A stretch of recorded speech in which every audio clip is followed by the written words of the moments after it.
Hi, and welcome back to ETO. Today, I'm going to give you a tour of the participant dashboard for the OCF 21 to 23 programs. Just as a quick review, you see that I'm in the training site. When you look up here, you will see your agency sites from last year, last grant cycle, and the current grant cycle. Your default cycle from now on is the current grant cycle. And you see your name. And then in the quick search bar across the top, I'm going to use that to look for the currently active clients in the training program. And I have two, John Fake and Paul Fake. Paul Fake I talked about earlier. I pulled him in through the electronic intake. So we're going to work with John Fake today. So I click on John Fake after the quick search, and this pop-up menu comes up, and I'm going to go to John Fake's dashboard. This is the fastest way to get to the dashboard, and the dashboard is kind of a one-stop place where you can do everything you need to do with a client. So click on the dashboard. If this is the first time you've been to a participant's dashboard, you'll see that there are boxes arranged throughout the dashboard. This is a custom arrangement that I have done, and basically each box is an access to different type of information that you either have in the system for this participant or will put into the participant or in the system for the participant related to your service with them or surveys that they have completed.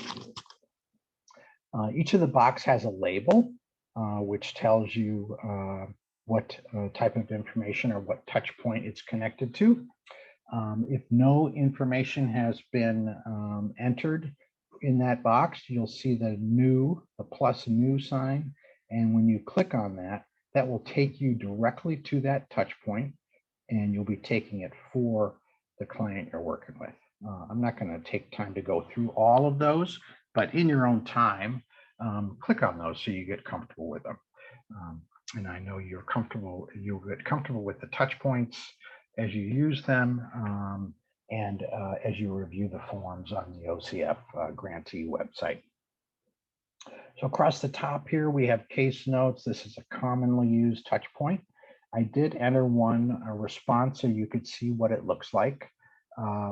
After you have entered a response for any of these touch points, it'll look like this. There'll be this take action section on the left.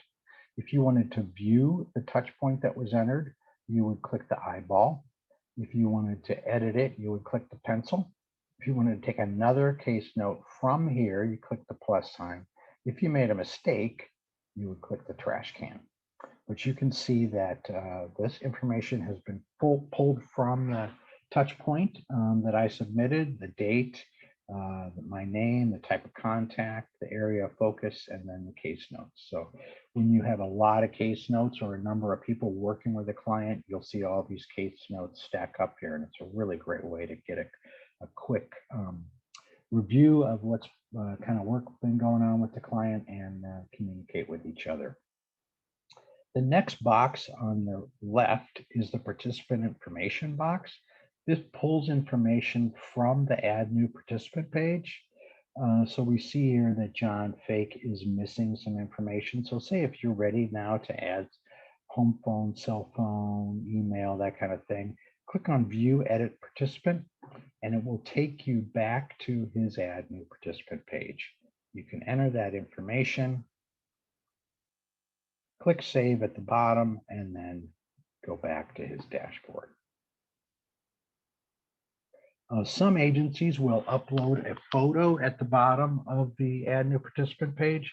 If your agency does that, you're going to see that photo of the client right here where you see the little icon in John Fake. And it's a great way to help you remember people, or some folks are really visual with their relationships with clients. So seeing a client kind of brings back their memories of the story.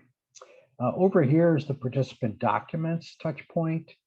This is used by your program manager or whoever completes the billing to get all of the information into the system for invoicing. The electronic and PAF TANF form is here. This is populated from the electronic intake package. So there's really no need to take this touch point from this spot. Class attendance and class completion. If you're entering that information for a single participant, you can do that from here. If you're entering that information for a group, you would want to do that from the touch point menu on the navigation bar. And I'll do a future video on how to do that for groups or collections. Down here, continuing on the right, you see the case management completion touch point, which is an opportunity for case managers to record the outcomes that participants have achieved while they're working in case management.